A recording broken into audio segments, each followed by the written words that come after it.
Blog Talk Radio.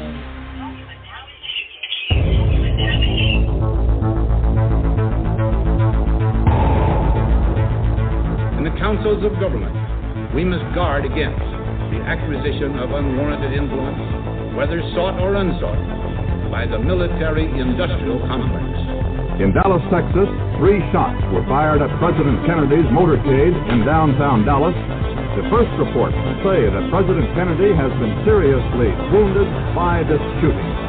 It is a big idea, a new world order. It was almost as if it were a planned implosion. It just pancaked. Either you were with us or you were with the terrorists.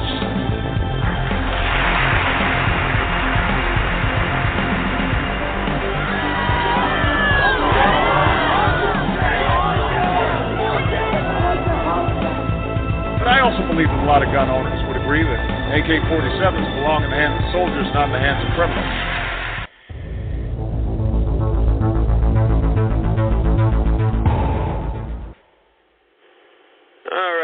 Joseph Gibson here, podcasting Restoring Our Republic, Understanding the Times which we live today, and real solutions. These are real solutions that we're going to offer, that we have here to fix our republic, restore our republic, and we're connected here, of course, with Mike. I'm going to be on Zoom, and of course, we've got a bunch of people online already. But I'm going to play the real controversial intro first, a couple minute thing. I got numerous requests for it, so about this is probably the most emails I've gotten for this. So some of you may have heard it last week. So, I'm sorry, but the listeners, I got to do what the listeners demand are. And then I've got something special here. You've heard me talk in the past about the Republic, how Trump restored the Republic, how Donald Trump gave us an inauguration speech. He gave us back our Republic. Well, I have other evidence here that's going to coincide with many things that I've said over the past year about restoring our republic and what this country really is, a corporation. And you're going to hear it from the horse's mouth here tonight. You're going to get evidence, fact of what we're up against and what's really happening with the deep state and the acts of 1871 and how this country was hijacked after the Civil War in 1870. After the Civil War, and really. You're going to understand the difference between the de facto and de jure tonight. And basically, it's going to take about 7 minutes to play this little clip that I have. And not many people have this clip or this information. So I'm going to play it for you, and you're going to have it. And then I'm going to go over a little bit real quick on the Federal Reserve. And then we have a special discussion here tonight with Mike from Florida from the Righteous Army and BigVirusHoax.com. I don't know why I'm tongue twisted here tonight. I don't know what's going on, but please bear with me. Mike's been a regular guest on this podcast, and he's very well spoken, and he does carry on and linger on, but because he has so much information that he has to share with people. So, I know some people say, well, he goes on and on. Well, he has a lot of information, and when you have a lot of information as somebody and you're very well educated, you try to articulate the message as much as possible so people can understand and grasp, because we're dealing with zombies out there, and really it's good sometimes to go over in repetition many of the things that we talk about, because repetition breeds success. It's just like working out at the gym. What do? You do reps, right? Sets of reps, and to do what? To build up, sharpen, build up your muscles. So that's how we do it for our mind too. So let me play this real quick, and then I'll get to my clip that I want to play, and then we'll have some discussion about it. Okay? So let's do that, Mike. I probably hear you in the background, so let me be careful with the echo. You can see this low IQ guy.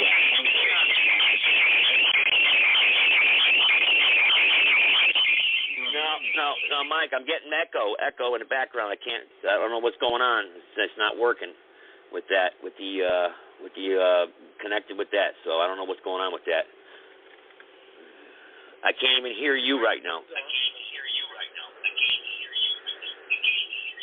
All right. No, this isn't working. I'm getting an echo. Yeah, why is that? I don't know. I don't know why. Hey, Mike, are you on your phone with me also or not? No, it doesn't matter. With like I can't have that. I got to shut that down. I'll connect you through your phone on the platform on my show, but for me to be on your platform, I'm getting an echo. So. Well, turn off. Yeah, I got to shut that down. Yeah, I'm getting an echo, so I can't. I'm gonna ruin my whole podcast with doing that. So anyway, because I got a full board here, so let me play this here real quick. Mike, I got you patched through online on the show, so I'll connect you after I play this short intro real quick, okay? Italy, Germany, and countless other European nations. The compromised, traitorous European politicians aren't listening. The people have had enough. Now do you understand why these politically green-lighted so-called refugees of fighting age have been arriving in Europe without women and children? They're ready to burn Europe if they don't get the easy life they wanted and told to expect, and if their host European society doesn't bend to their will, to sideline over 2,000 years of European high culture and remnant Christianity to make Europe more like home, which ironically they claim to have fled due to its insecurity, violence, and economic privations.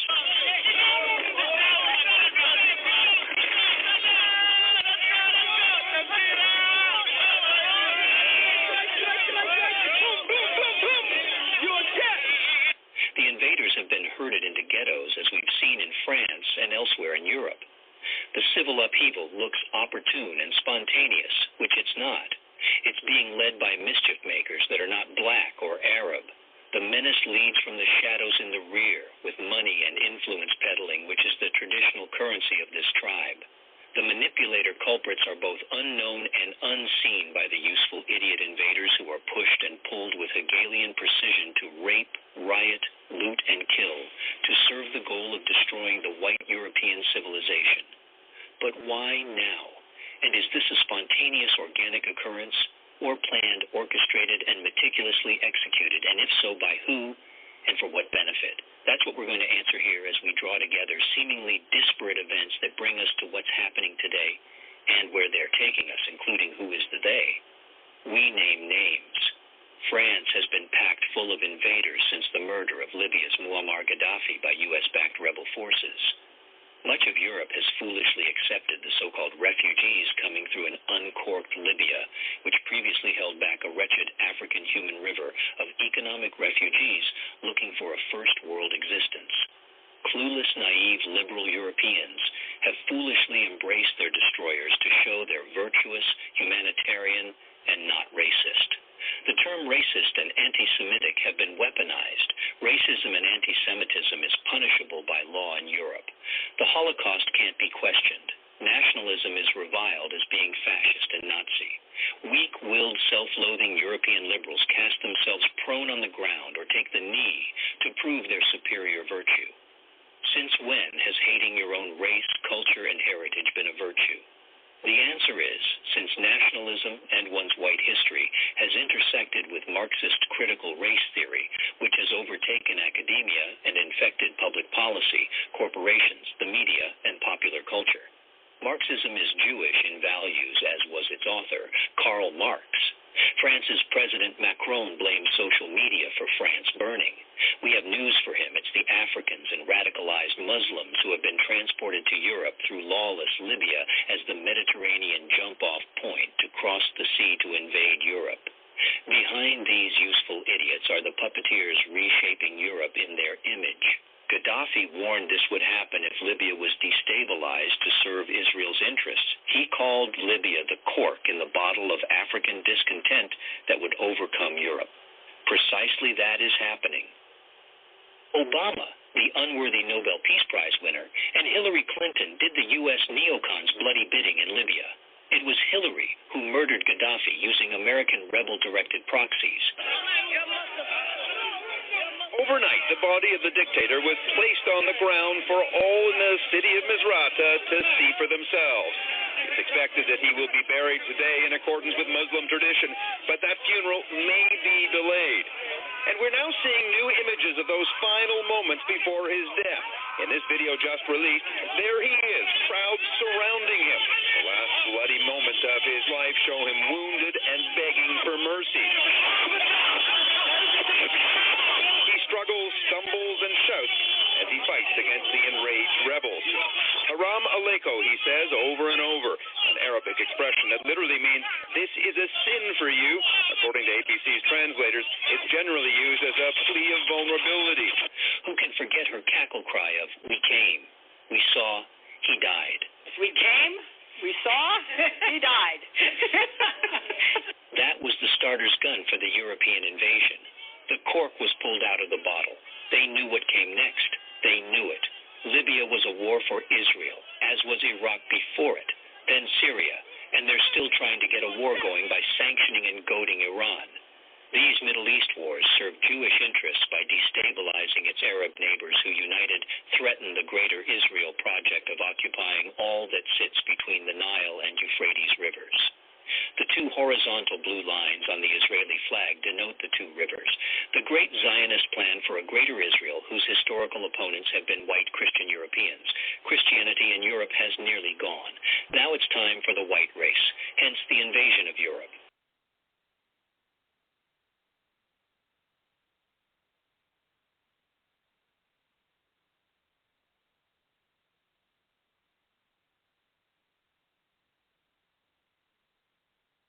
Okay, as you can see there, Blog Talk Radio, and that's what they do to you. They disconnect you, shut you down, and they don't want me playing that because I got a warning not to play that actually from Blog Talk Radio.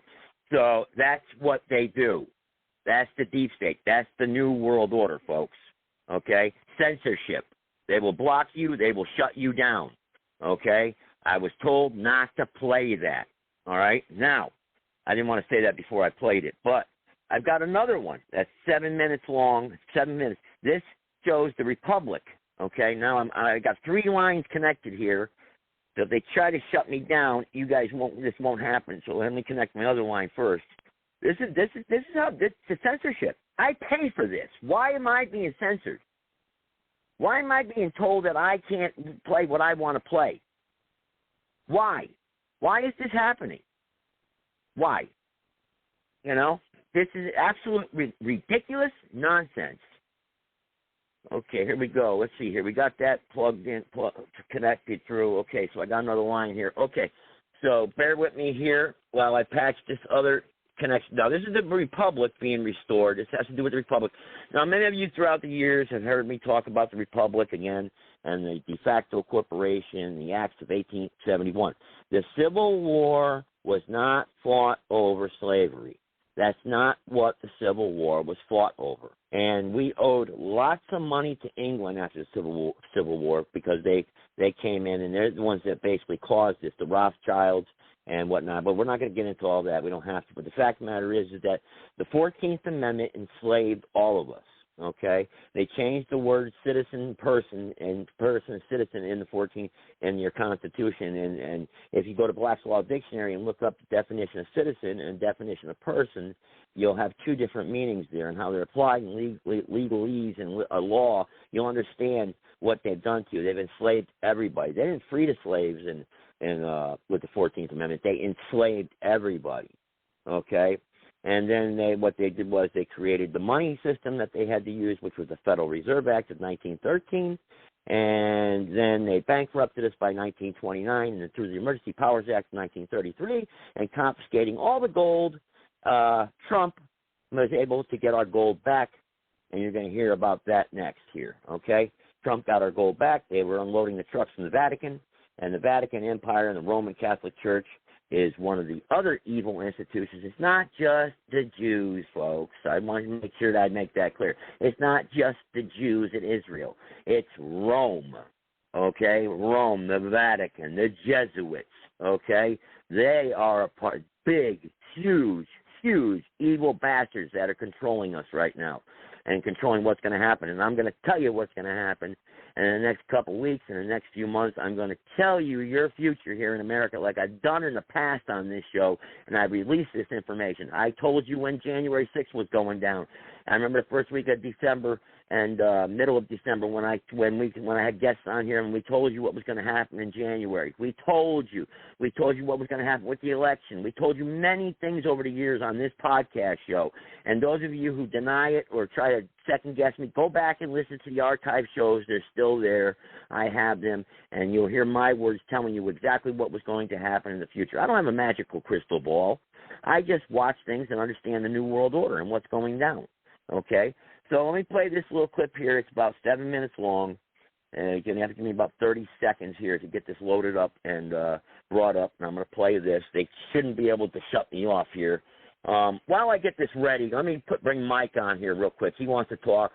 Let me bring you on, Mike. I got a bunch of people out there with your hand up. I'm going to bring you on here. Don't worry. You'll get a chance to talk. But, Mike, you go first. Go ahead, and then while I get this clip going. Go ahead, Mike. Yeah, hey, man, just a quick check here. You can hear me fine? Yeah, I can hear you fine. I can't go on to your thing because I can't do that because I got a bunch of. I got a full screen here. I can't screw up the show. Yeah, I got Dan with me. Dan, can you hear Joseph in the show fine? Can you hear Joseph all right? Dan, yeah, I can hear them fine. Okay, so we did that. Okay, so go ahead. You want to bring a message here real quick about what we talked about earlier real quick while I get this clip going? Well, that's a loaded issue. And a couple you of want to give a synopsis real quick of what it's about, just where people are prepared. Well, tonight I was going to address. I was going to address tonight some really significant issues. Sex in America, pornography, pedophilia, how sexuality itself is being used as a weapon. Just as they're using race as a weapon and they're using gender as a weapon, they're using the LGBTQ agenda as a weapon. They're using sexuality in a variety of ways as a weapon. And I had Alan, who was supposed to come on, who was going to share his personal experience, admit his guilt that he paid for in prison, for some bad choices he made early on in life. And he was going to talk about how they're now using that to try to shut him down because he's out there talking about the U.S. codes and how people can defend themselves and how they can hold their public officials accountable. And he warned me that if we had him on this show, I'd be getting phone calls from people. And sure enough, last week, somebody called me and just totally plastered Alan, saying he was a convicted pedophile. And if you keep talking to him, our groups are going to bring you down too. We're going to start telling your family and friends and all your contacts that you're dealing with a pedophile, like a threat. Yeah, what groups? What groups were they referring to, Mike? What groups? Well, they're primarily out of Colorado. I wrote them down. He only told me a couple of them, but he said there's like 10 or 12 that he claims are groups that go vehemently after pedophiles. But, it's interesting that, Alan's crime was 20 years ago, and he paid for it in prison and, acknowledged and admitted his wrong. And we are a Christian nation. I believe in forgiveness. I believe in moving forward and not holding things, especially when somebody's repentant. He didn't kill a 3-year-old little girl, right? Rape and murder a 3-year-old little girl, right? I mean, right. Right. Okay, because I want to get that clear right now. And I wanted to let him, explain, his side of the story. But, the people that are after him, are after him precisely because he's on radio shows like you are, talking about the so-called conspiracy theories and talking about the truth and talking about U.S. codes and what people can do to hold, to protect themselves and hold, the corrupt powers that be accountable. Yeah. They've. All right. We'll get into that, Mike. I got this clip ready to go. Let me get this going because a lot of people were interested in this. It's actually about 4 minutes long, and it describes the de facto corporate. It talks about Trump. So very, very important. So let's get this going here, and hopefully I can play it without any problem here. I wish it was emailed to me. They sent it to me on my damn phone, and I can't. There it goes. It's screwing up there. Here we go. All right, so let's see if you guys can hear it okay. Let's play it. Because Donald Trump has hit back at prosecutors just hours before his court appearance on charges of trying to overturn the results of the 2020 election. Yes, the former president said the indictment was unprecedented and showed the corrupt disruption of the Biden presidency? Well, it's the third time in 4 months he's been charged, and as we understand it, probably not the last, as he campaigns to regain the presidency. Meanwhile, his son, his eldest, Donald Jr., spoke to Nigel Farage last night, and he questions the timing of the indictment. You know, I don't believe any of this has anything to do with January 6th. If it did, and if January 6th was everything that they said, why, Nigel, did they wait 2.5 years to charge him? I mean, the people that were there that did those things, they were charged that day. Well, let's talk to Jan Halper-Hayes, who's a U.S. political analyst, and he's here in the studio. Good to see you, as always. Good to see you. There's so many people putting this down as a political conspiracy theory, but actually there are real questions to be answered here. There are? Yeah, of course there are. Of course there are. What he's being accused of, but what part do you think is to answer that the 2020 election is going to be litigated because of this? They've made a huge, huge mistake with this one, because even though we thought what was going to happen was they were going to go after him for treason or sedition, but they did criminally charge him, but they didn't go to that extreme. As a result, he has due process, so he can subpoena people and bring things in. Now, let me say something about this 2020 election, is that Biden is a legitimate president, but he's a legitimate president of what is now the bankrupt U.S. corporation. And that was a treaty in 1871. Well, on September 12th, 2018, Trump created an executive order. Within that, he outlined in future elections any kind of foreign or domestic interference, specifically for the 2020 election. So we say, how did he know some of these things were going to happen? Election integrity on both sides of the aisle is tough. It's really tough. But what this has done is it's opened the door for Trump to present his case.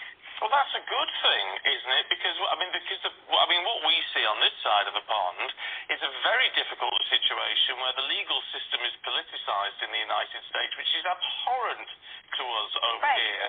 So the fact that Trump can subpoena, some people saying it's a mistake by Jack Smith, but actually he can subpoena, people can actually see evidence from both sides. That's a sensible move. Exactly. And it's a great mistake by Jack Smith that he's done that. Absolutely great. See, the thing is, think about Edward Snowden and all the information he had.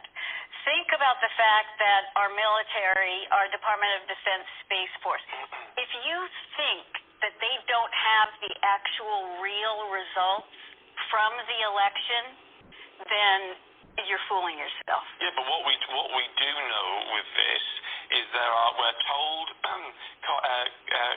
that there are plenty of notes from people, including Vice President Pence, that there are some recordings of Donald Trump acknowledging that actually what he said in public was nonsense.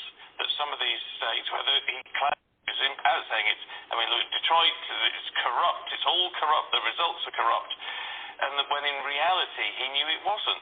That's illegal. But you know what? That's what someone's claiming, but that's not the fact, and that's not what Donald Trump really has ever said. He's been very, very clear. I mean, the issues were, for example, in Pennsylvania, the Supreme Court of the state of Pennsylvania stepped in and changed some of the election laws.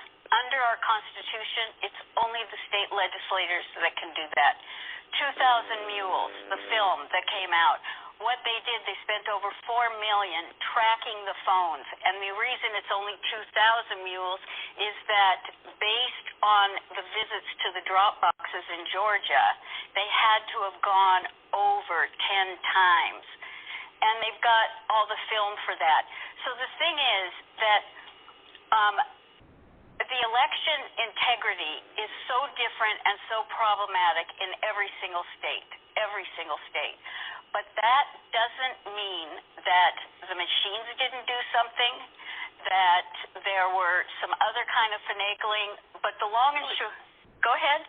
Well, it doesn't... But that's where conspiracy comes in, is it? To say, well, it doesn't mean that something didn't happen. Well, there's no evidence that it happened. I mean, how many court wasted the Trump campaign trying to bring.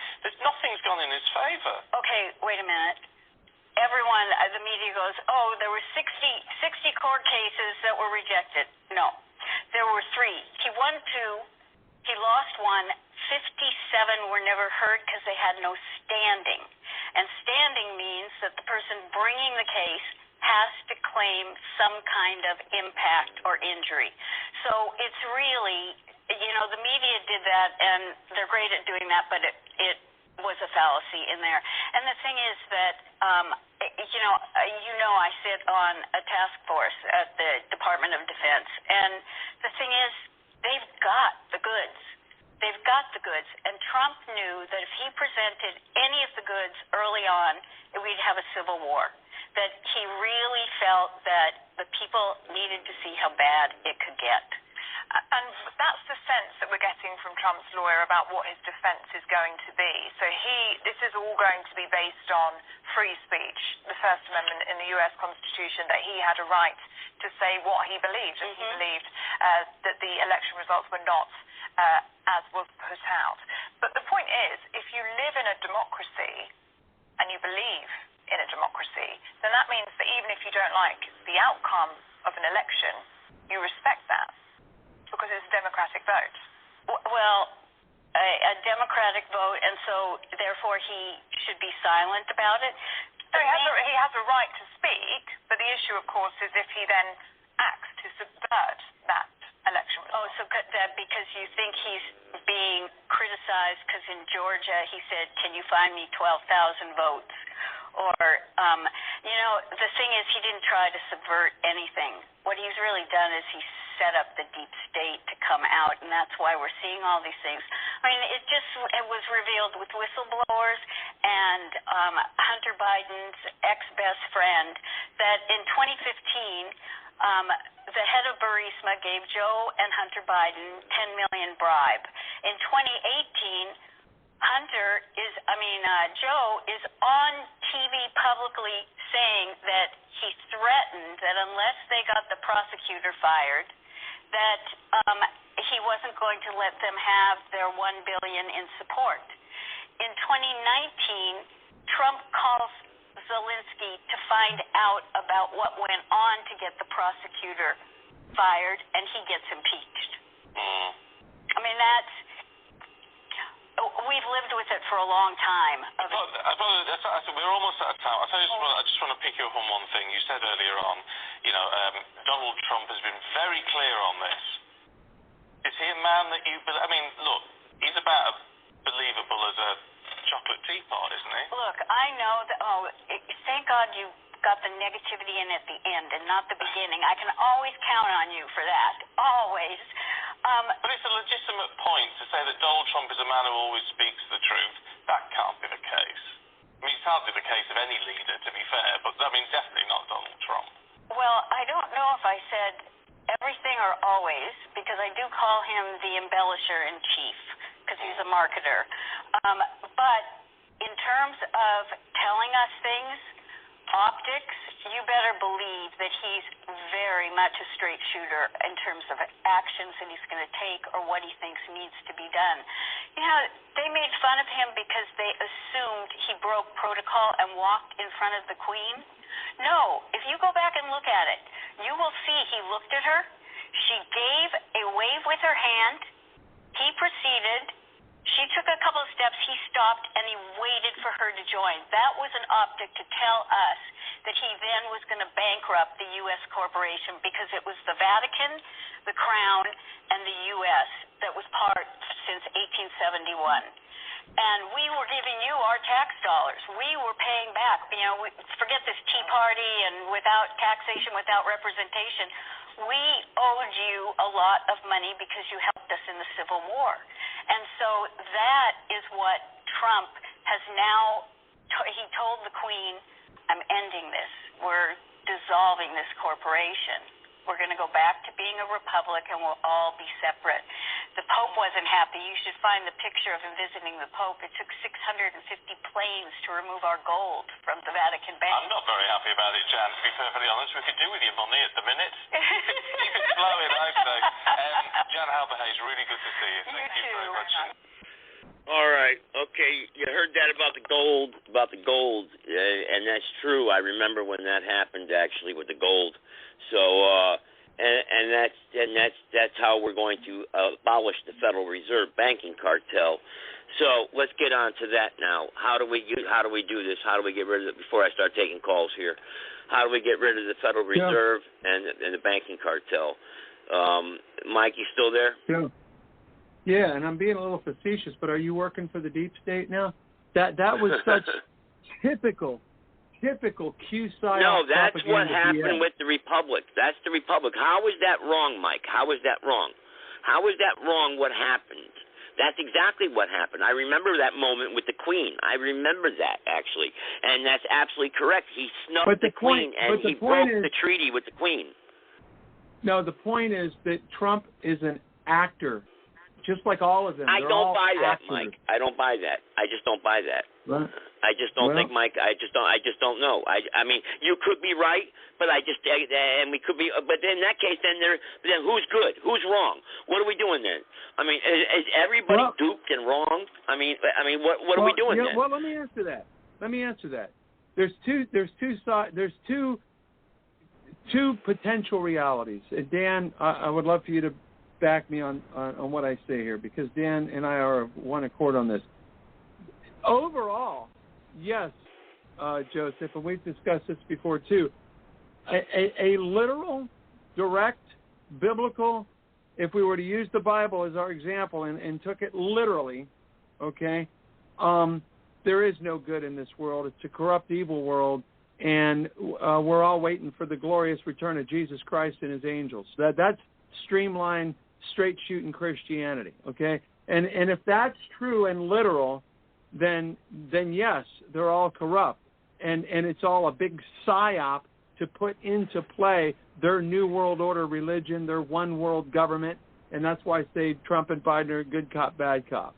Okay? So that would be number one. And frankly, I'm all for that. No problem. I hope the dome opens up, the cloud, the sky parts, and Jehovah and his angels come down and you destroy the wicked with the brightness of his coming. That's Second Thessalonians 4:16. Okay, all right. Let's get on Trump. Let's get on Trump here. Well, you know what? So the other possibility is, as Dan and I are of accord, and we've spoken about this too. We could sit back and wait for that glorious day of Jesus, or we can say, you know what? What if it's not literal? What if it's figurative, the biblical interpretations as one possibility? The other possibility is these people know the Bible. They wrote it. They scripted it. They put the books together that they wanted. They interpret it with the words they want. Whoa. You're saying God wasn't powerful enough to preserve his word through man? Is that what you're saying? And your God put in a paper bag. You can't get out. No, it's not about God not preserving. The truth is always there, but God also allows the enemy, whatever you want to call it, Satan, the fallen angels, the godless, the deceivers, the jokesters, those that are not godly, those that are corrupt, to do their work. And that's why God also tells us that he sends a strong delusion so that only those who love and seek the truth will find it. It becomes a pathway that one has to walk, seeking the truth with all their heart, mind, and soul, and loving the truth to find it. Otherwise, yes, you're caught up in the grand illusion, the great deception. There's all kinds of references in the Bible about a great deception. And the whole world will wander after the beast, it tells us. So are they in the process of trying to set up their... Hang on, just real quick, for those of you that just joining in, calling in, 657-383-0616. If you missed it, then you missed the beginning of the platform here. We played some good stuff here about the deep state and about Trump and about the Vatican and about the United States Corporation. Everything, it all boils down to this. If we're going to restore our republic, we've got to abolish the Federal Reserve and get back to common law. And we have to put God first in this country. Go ahead, Mike.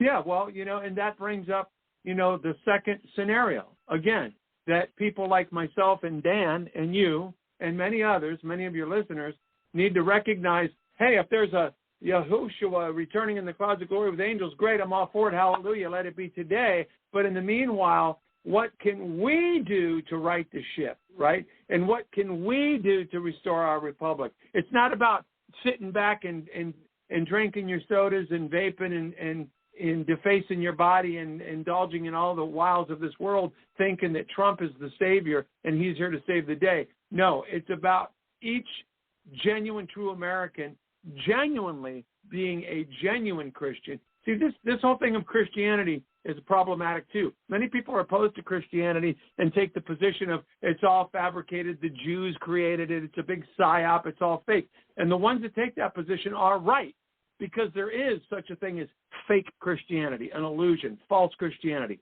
But that doesn't mean that there's not a Creator, Lord God Almighty. That doesn't mean the Creator, Lord God Almighty did not send His Son in the flesh to live the perfect life and to be the example for us.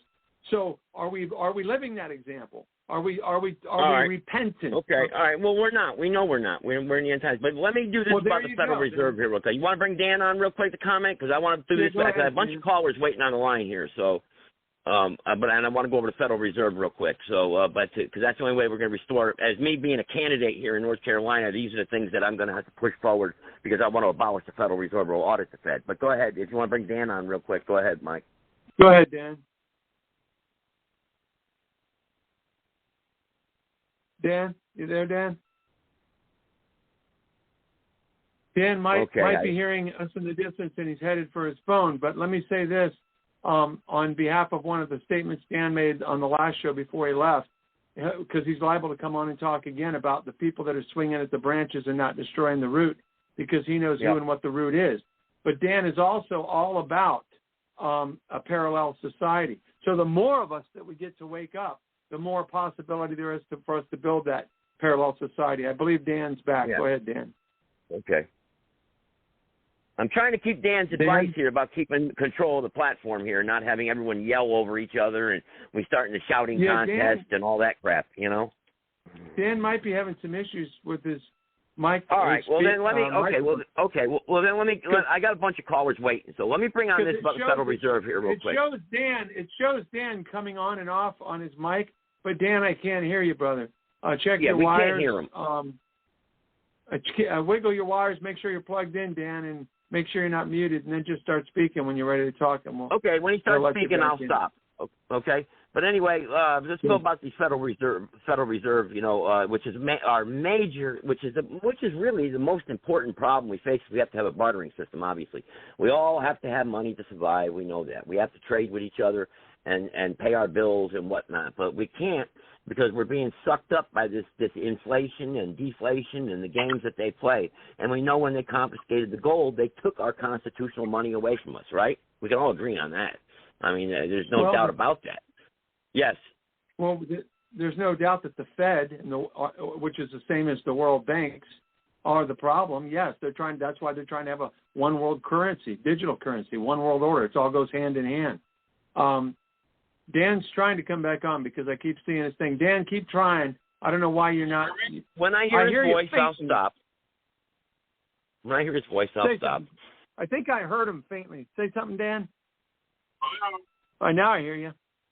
I barely hear him, but go ahead. Yeah, speak up, Dan.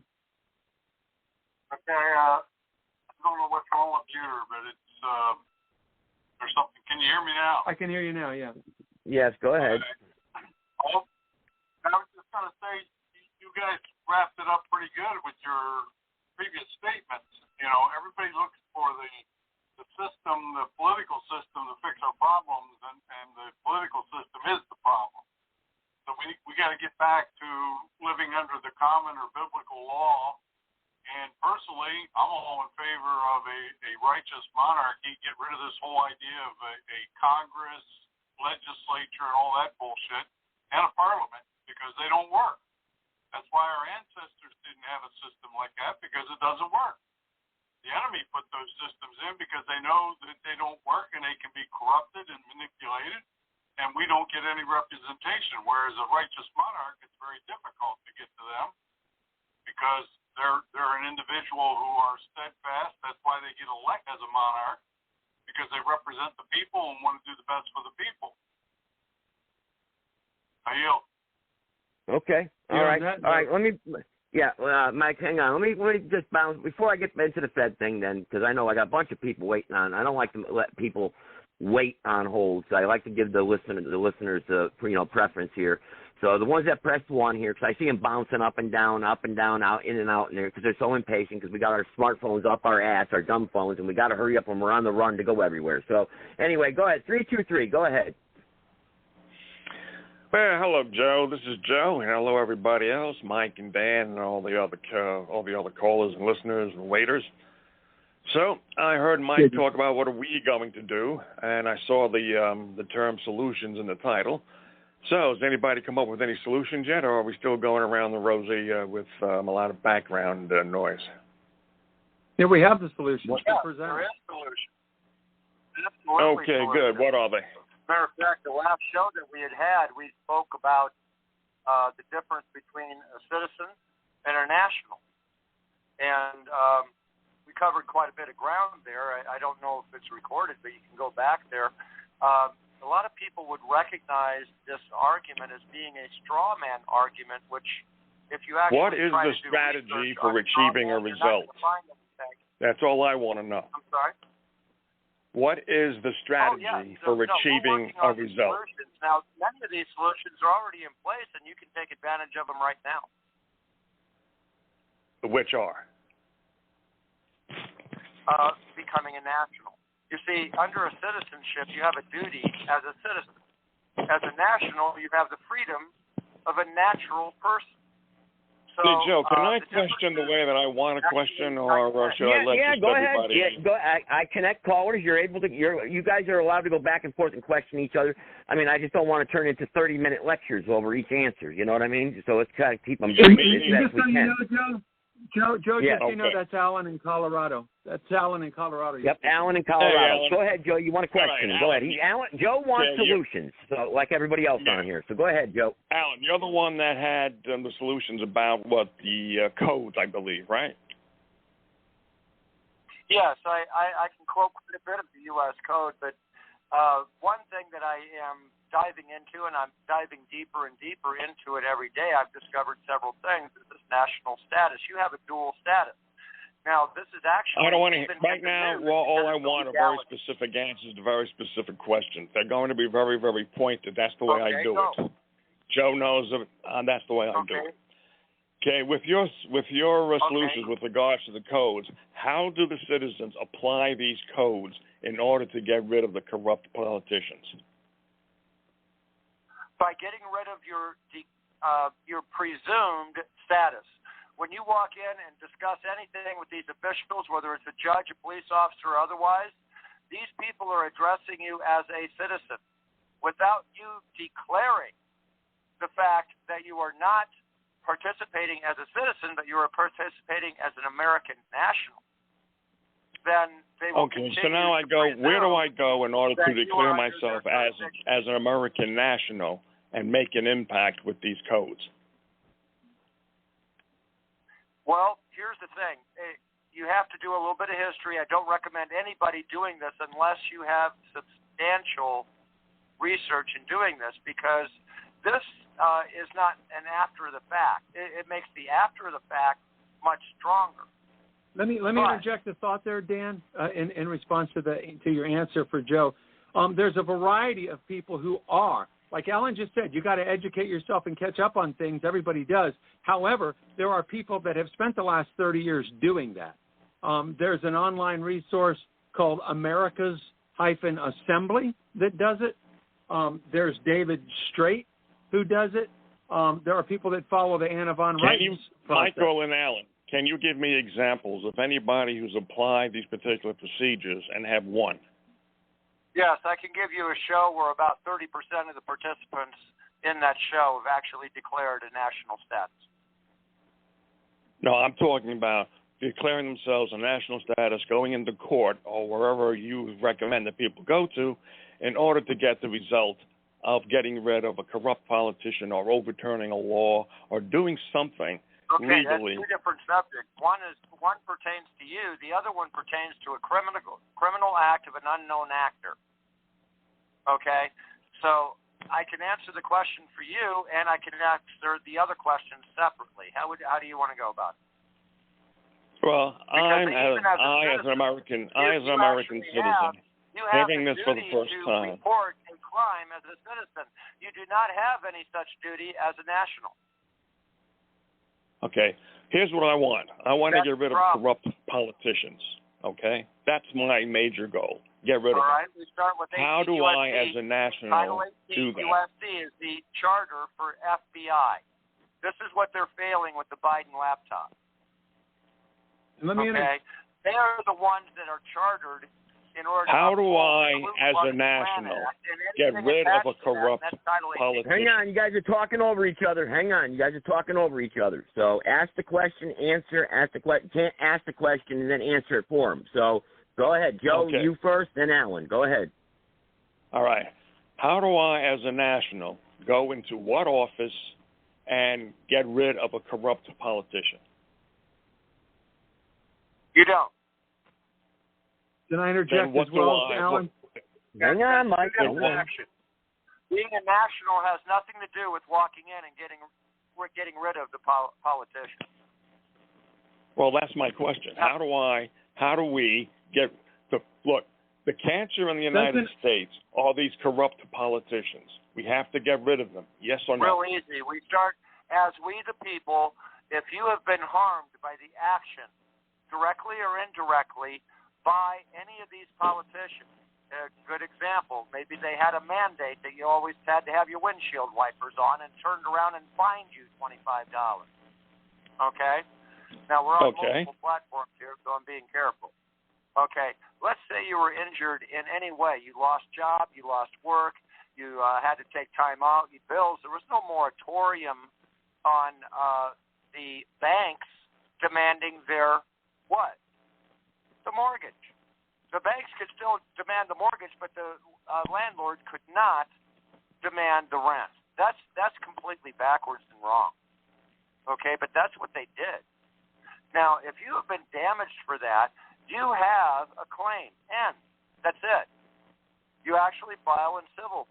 Now, I don't suggest, and there's a few people that are still researching this, but before you file a civil suit, I would just simply go after their bond.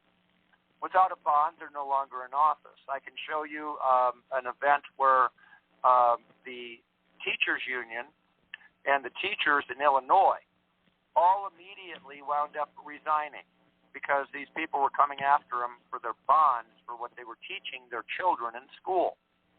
And this has already happened. You're not going to see it on the mainstream media. It would take me probably a week or better in order to solidly search, in order to find that single case, because it hardly surfaced at all. I would have to call somebody in Illinois. Okay. Mike wanted to jump in here real quick. Mike, yes, what did you want to say, Mike? Joe. Yeah, I wanted to say that, in a way, Joe's question of how do you get rid of a corrupt politician is an oxymoron. Because as Alan's pointing out, those corrupt politicians have nothing to do with your status or jurisdiction. They are a corporate fiction. They are working for a corporate de facto government. No.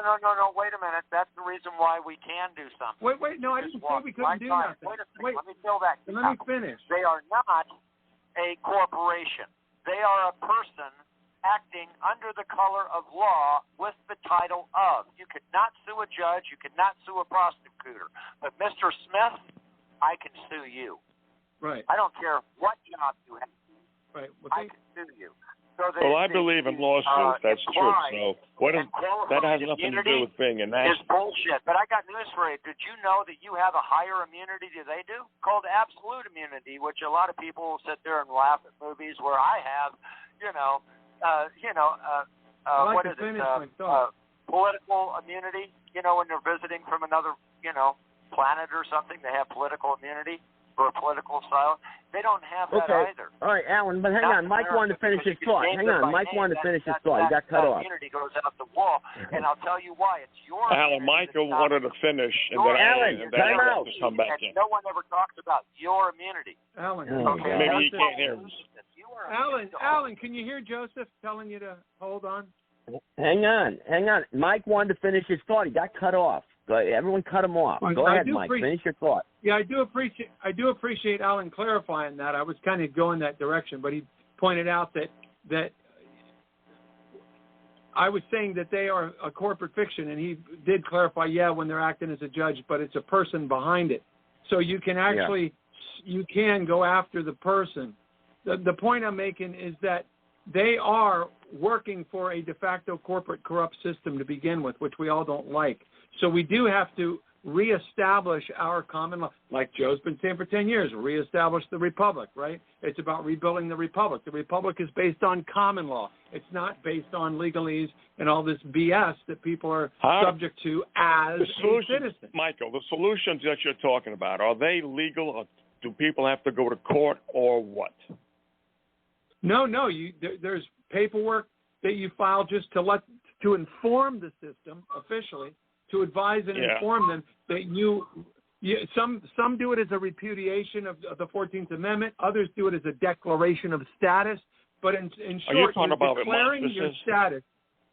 You're choosing of your own free will, because when you're educated on the issue, to change your status to becoming a state national, which is actually in the definitions in U.S. code. It's one of the Okay, now that I'm a national, what can I do to get some kind of compensation? Okay, so just last week I went downtown to the state attorney's office, my son and I both, because my son was falsely stopped and arrested, and I was assaulted. I had battery committed against me by the chief investigator for the Miami-Dade County State Attorney's Office. So we went through the ruckus down there. We went to the recorder's office. We did everything, and finally found the person who we were able to say, I want a copy of the oath of office for said person, and I want a copy of their bond, of their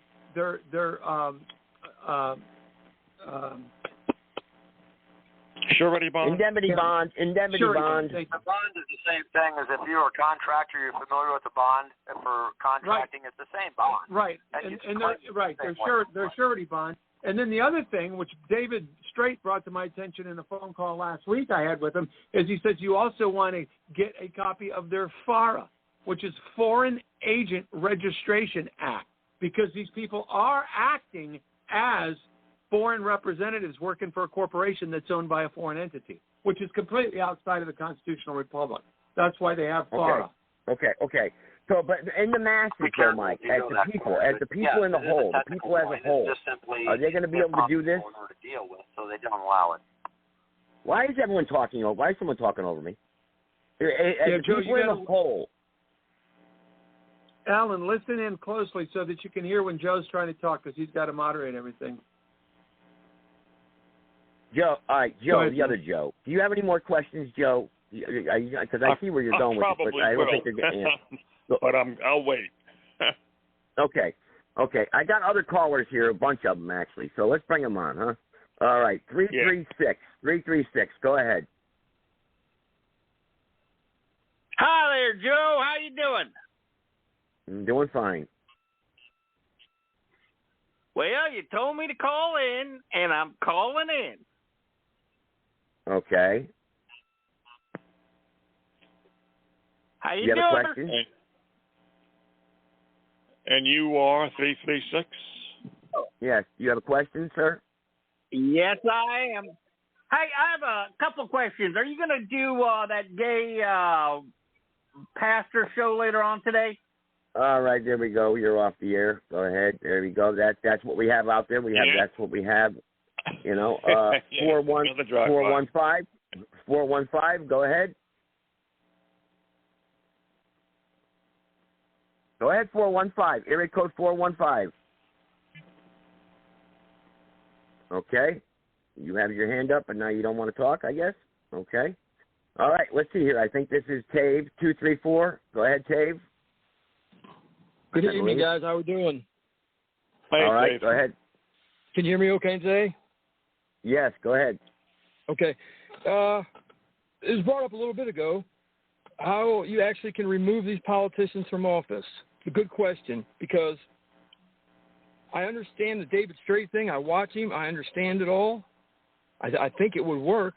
But my only question would be is, how in the hell can we take that type of system into a court that we're trying to escape from, but yet give them the opportunity to render justice or render a decision when you know what it's going to be?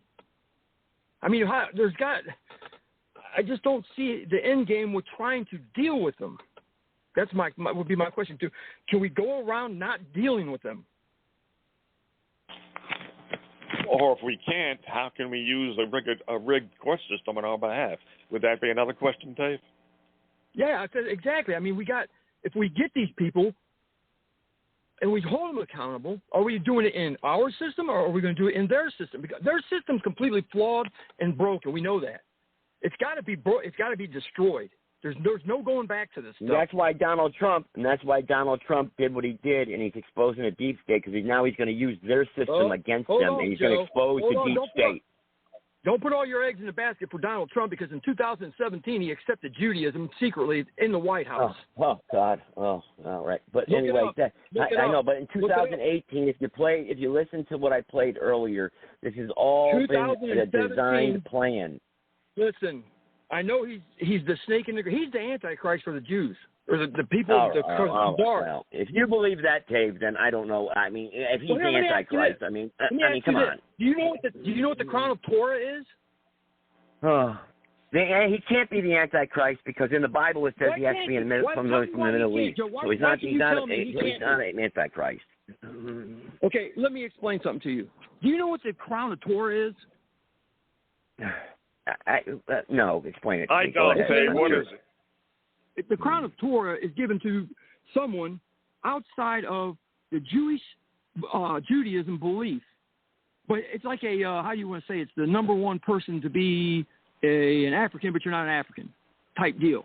Okay, Netanyahu told Trump last week if he wanted to denounce his American citizenship and walk away from the United States and all this indictments and everything and possibility of going to jail for 500 whatever years it is, come on over here to Israel, the New Jerusalem, which is in Ukraine, which they've been sending all the money to, we know, and you can escape all this crap. And he goes, I can guarantee you 99% sure that you will be the next prime minister of the new Israel, which is the now Ukraine. Okay. Now, how do you stomach that? Okay, be that as it may, let's say that that Trump is not exactly the kind of savior that we expect him to be.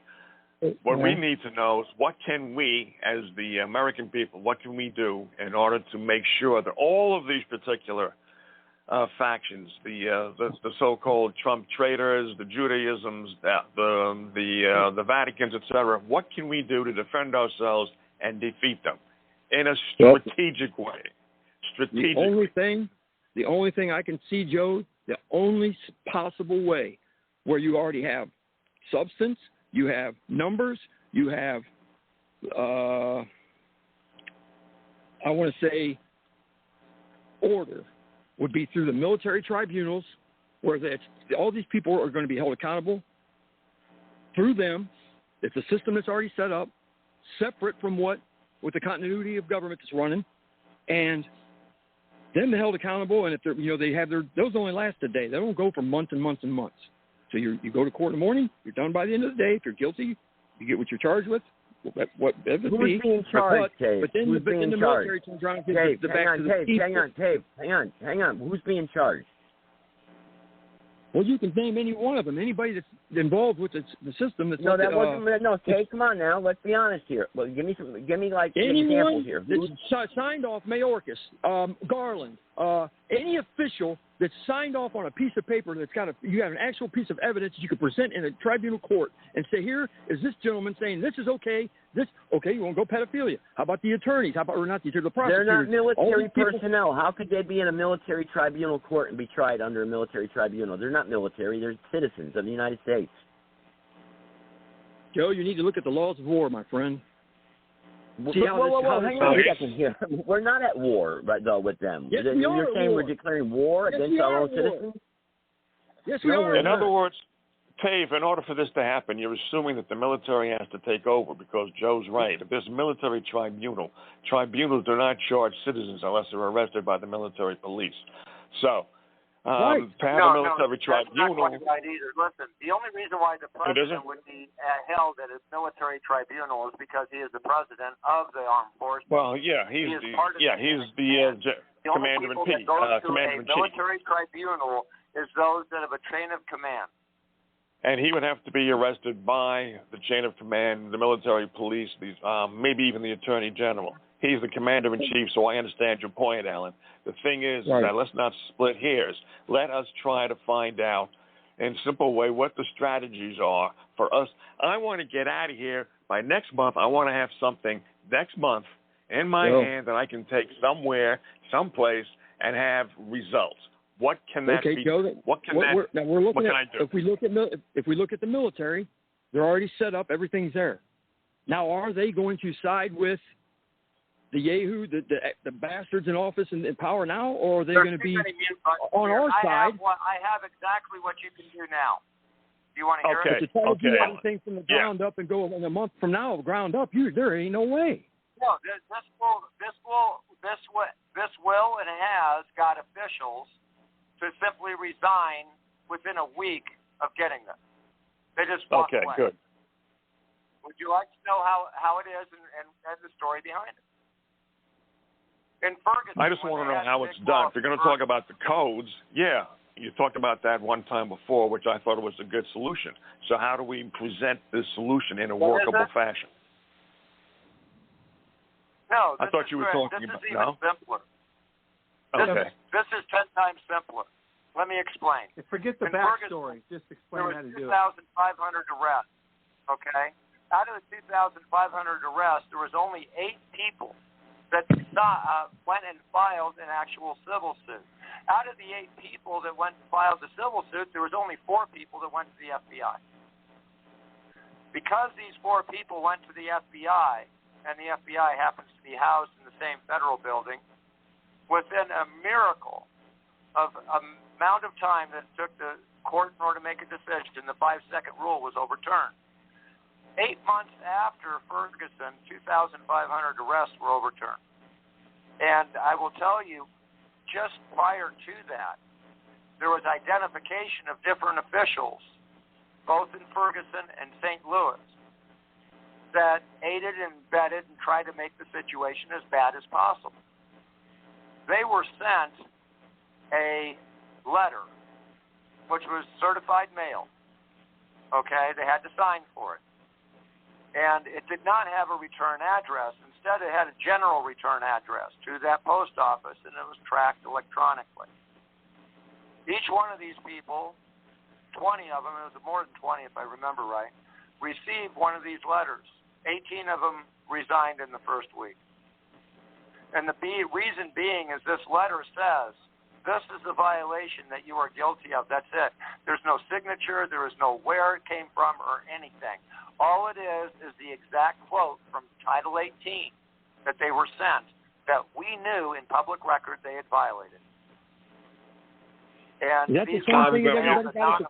Now imagine if you're sitting behind your desk, you're all happy and pompous about what you've accomplished this week, and suddenly you get a letter that is addressed to you. You had to sign for it. There's no other explanation except the law. Somebody knew you violated. Is that the same letter that they got at the funeral from Bush Sr.'s funeral? And it came out all worked on these these officials. So if you want to sit there and stop this, notify these officials. Give them legal notice of the title that they are violating and the laws or the code that they're violating. If they're actually violating these codes, they're going to resign immediately. All right, so let me see if I've got it straight. If I want, let's say, the Attorney General in my state, if I feel that he's done something which has been against his constituents, the people of my state, and I look up the title of which I believe that he's violated, I send him a certified letter anonymously, letting him know, saying, sir, you have violated such and such a title, such and such a code, and we know that you have violated it. You do not say sir or anything. You do not do that, no. You only send the Cornell, hello? Yeah, go ahead. You only send the Cornell printout from Cornell Law, which is the exact law that you were quoting. That is all that is contained. There is no preamble. There is no "you're doing this" or accusation. It only arrives as a blank letter. That helps. This law is in there. Anything else? Nothing. Absolutely nothing, because they don't know. Well, then I'm glad I asked the question. I would take that. I'd take that letter and wrinkle it up and throw it in a trash can. Do not put anything in that other than a printout of the actual law. That's it. Okay. When they receive that, they receive legal notice as well. Okay, Alan, and I'm the Attorney General. Joe just sent me a letter. Okay. Law being broken. Okay, Alan. See, all actions Alan. start with legal notice. They don't need explanation. Okay, we said that already 3 times. Listen, okay, he said, all right, Joe just sent me a letter in the mail. You know what I'm going to do? I'm going to open it up.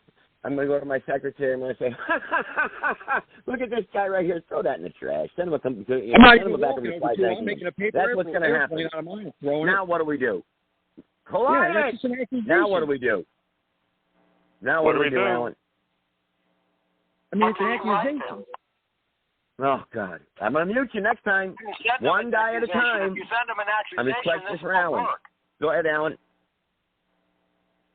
If you send them an accusation, this won't work. All you send is the law that they had violated. And I can suggest one. 18 U.S.C. 648, a misappropriation of funds. I wouldn't know a single official out there that hasn't signed something that would actually be foggy enough that maybe they accidentally signed something they shouldn't have. But the problem is, if you name it, then, it's about that, forget it. They're going to dismiss it. But if you put any header on it, from the FBI or something like that, it's not necessary. This is the law. They know it's the law. The problem is when they go to bed at night, they can't sleep. Why? Where the hell did that come from? All right, so let's say Joe's about to ask you a question. He's going to continue with this scenario, with this logical conclusion. So go ahead, Joe. I just sent you a letter. Alan, yes. Okay, I can't sleep tonight because Joe just sent me a letter, okay, that accusing me, wants me removed from office or whatever. Well, I'm going to work tomorrow morning at the same office. What happens next? What happens next? What's the next step? Well, Joe ain't nothing, so you don't have to worry about that, right? I think I just answered your question. If you don't sit there and put on who sent it to you, and you have a general delivery, meaning anyone can walk up and ask for it at the post office, for a return address. It doesn't matter if somebody sends you we'll be sending you baseball cards. If I'm going to send you 5,000 baseball cards. They have legal notice. Now, if you're actually believing and you have evidence in order to support What's the next step, Alan? Okay, I got legal notice. What's the next step? I was just about to ask that. Can I ask you a question, Jack? Hang on, everybody. Please. Alan is the one taking this charge right now, and then everybody else can jump in. Alan, what's the next step for Joe? Get an extra trash can? It's the psychological ploy more than anything, and it's how guilty they are or how guilty they feel they are. That is what you're playing on. If that's not going to remove. Oh, Lord. Oh, man. We're not getting anywhere. He's not removed from office. But if you get, if you murdered somebody, somebody nails you the first degree murder charge, think about this. The law says it is. Can Mike answer the question? Oh, Lord. Alan, where am I? I'm confused. Think about this. I just sent somebody a copy of a statute. He takes a look at it.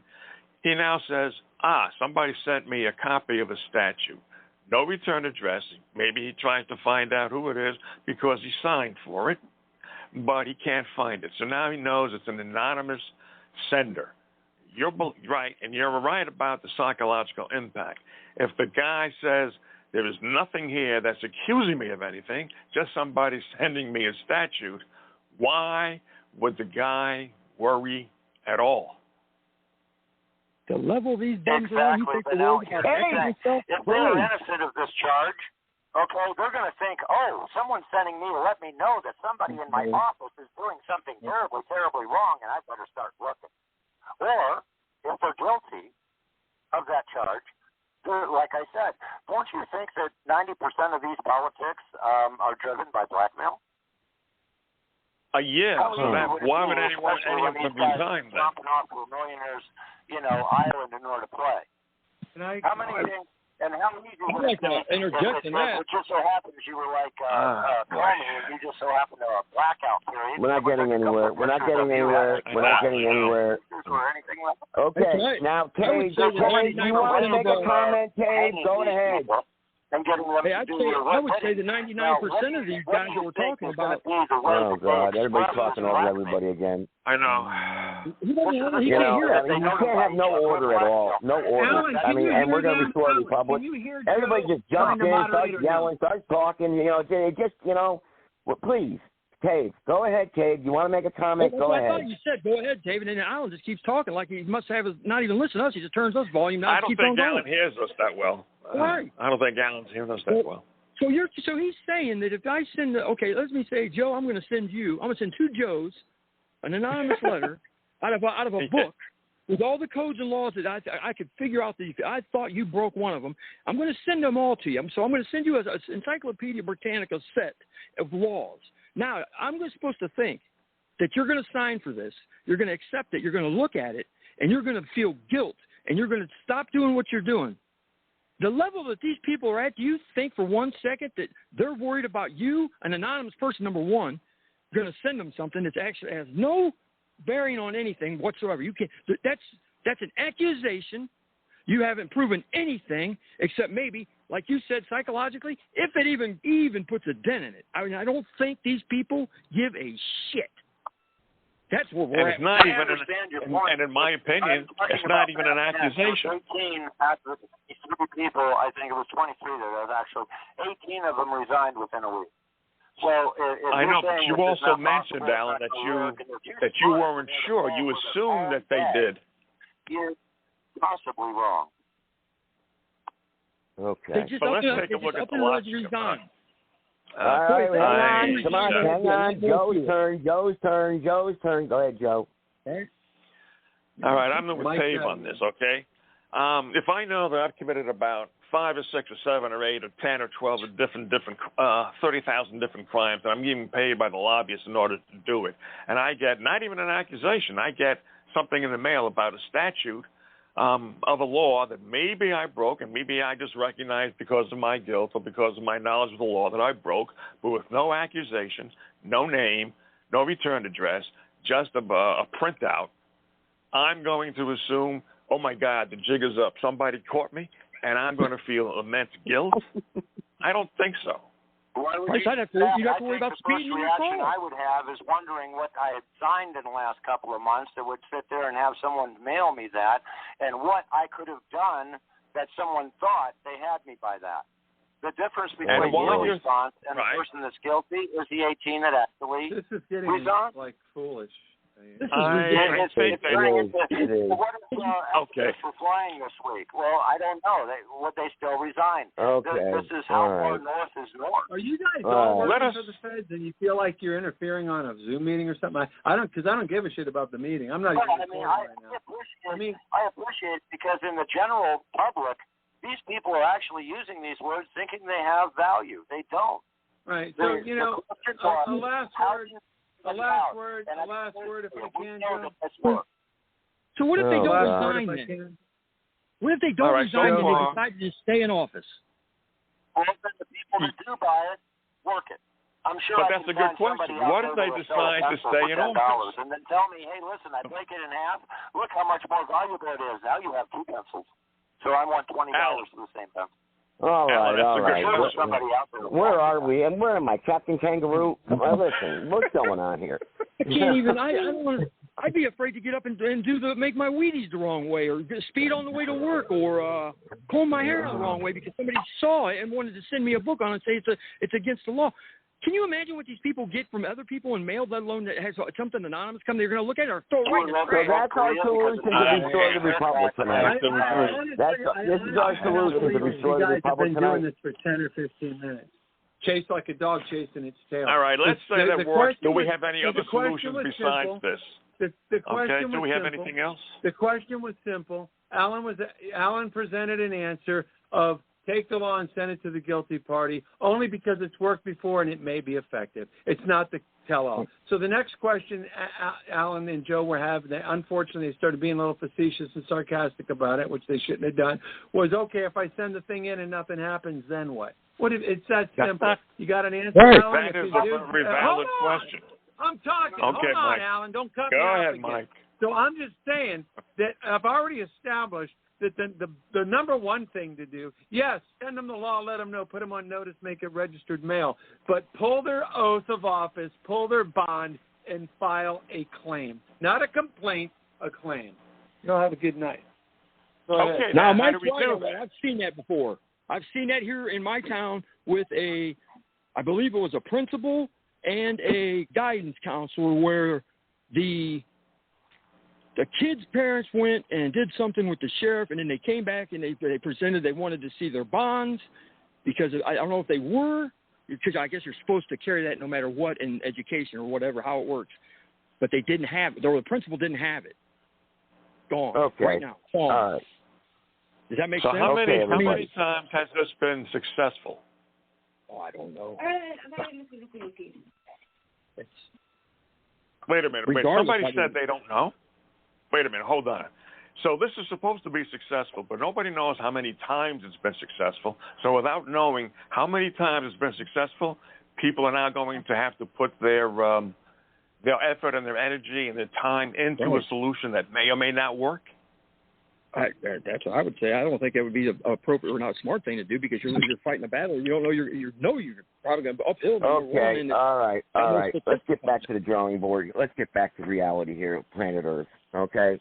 I understand what Mike's saying with the bonds and everything, but the general masses out there and the people out there today are not going to go searching for bonds. They're not going to go to the courthouse and file paperwork.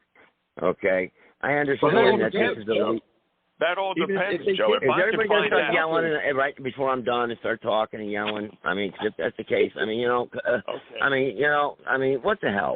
I mean, what is the solution to restoring our republic? That and we say we have the solutions, and Mike says we have the solutions, and this is the solution we have: filing a bond and filing a copy of the statute to the Attorney General. And they already know they're breaking the law. They know. All right, private caller. Hang on. All right, let's take another caller here. Private caller. Go ahead. No? You don't want to talk? Private caller? No? Or maybe he's just waiting. Private caller. Go, bag, go, bag, go, bag, thunder. Good job. Okay, that's what I got on the phone here tonight, folks. That's what I got. So if I don't recognize the number, I'm probably not going to. Okay. All right. That's what we got. Yeah, a bunch of faggots. I got queers from Tony Talk. I got let's see in the chat room. I've got God's Rainbow Ministries. Yeah, I got that's what they want to do. So that's what it's all about. So I mean, Gay not for Christ. Anyway, it's the bottom line is this. Let's get back to the Federal Reserve here. What I wanted to do, what I wanted to talk about. All this patching people through, and you can't hear them. Nobody knows. I think the first thing to do to solve the problems we have today, someone needs to send out a course on how to use a cell phone to everybody, because nobody knows how to talk on a phone, or they have bad phones, one or the other, because we can't hear anybody. I mean, I just don't understand why, but anyway. That's because of the Zoom. Yeah, and so and Mike got frustrated and just hung up and left. So he's frustrated. Yeah, he'll call back. He'll call back. Yeah. All right. Here's the thing. Mike. Joe. If Mike has a solution, right? And if he says go and find these particular types of papers, I would put in the effort if I knew what the results were. But if I can't get the answers to how successful have they been, then why would I even want to bother? If they're so successful, then there should be dozens, hundreds of cases in which people have gone to either the courthouse or some other particular public office and gotten a result. If I don't hear that, to me, then it's all hot air. Good meaning, well-natured, good-natured, but to me, it's useless. Yeah, I agree. It seems like that they're so far embedded. They're so deep embedded in this. Is it even possible that if we went this route to try and do something like this legally in a system, that somebody up the line isn't even higher up that can just say, nope, it's gone, like all the way to the Supreme Court? It doesn't matter. It doesn't matter because you know what? As soon as someone starts gaining traction or someone gets popular, they're going to tear them apart. Well, we do it with Donald Trump, though, Tate. We're doing it with everybody. This guy's this. This guy's that. This guy spent a nickel the wrong way when he was 10 years old, so he's no good. You know, everyone's judgmental. Everyone wants to tear everybody apart. Listen, anyone who's out there getting slammed by the corporate news media, who's being arrested and indicted, obviously is standing up fighting for something, okay? No matter, I don't care what background he comes from, okay? If you are facing life in prison right now, I don't care who you are or who you married 2,500 years ago, okay? You're standing up, and if you're talking about, I want to restore the republic and I'm fighting for the freedom of American people, then we have to get on board and jump on that train. If that train steers the wrong way, then we'll knock the leader upside the head and get him out and replace him with somebody else. Simple as that.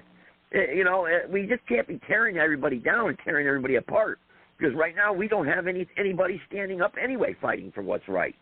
You know? You guys asked for a solution. You guys asked me for a solution a while back, and I told you there's 109 countries that had a solution to this problem that we're looking at, the exact same problem. It's history repeating itself, and there's only one way that they fixed it.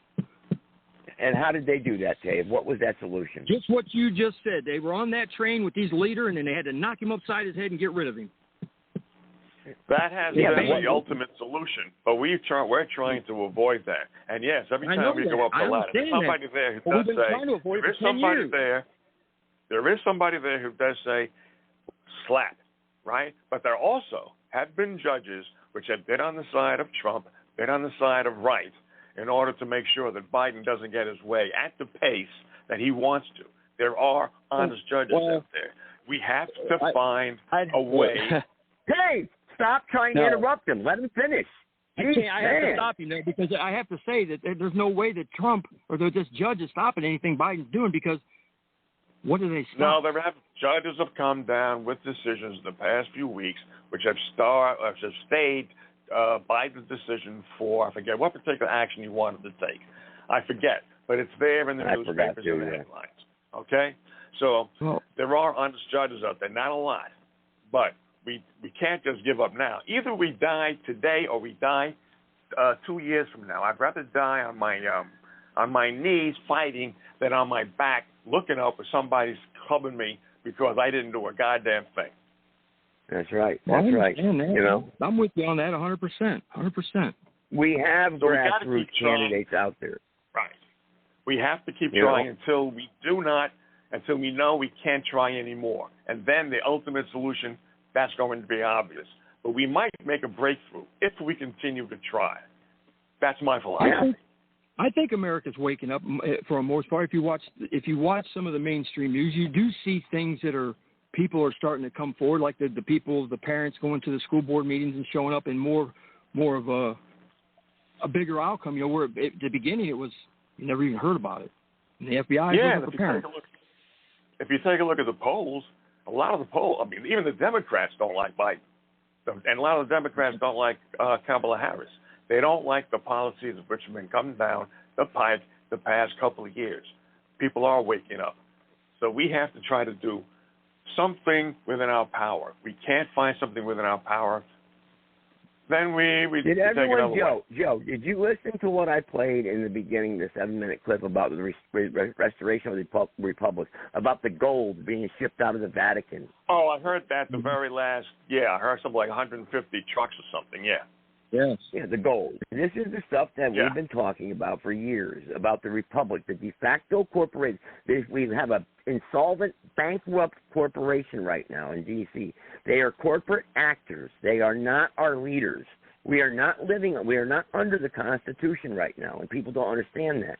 We have got to elect candidates across the board, across this country, no matter, even if it starts in one small town, that is going to implement common law, that is going to restore the republic, that's going to get up there and have a quorum in the state legislators building and say, I'm here to restore the republic and restore the de jure government, the de jure republic, not the de facto.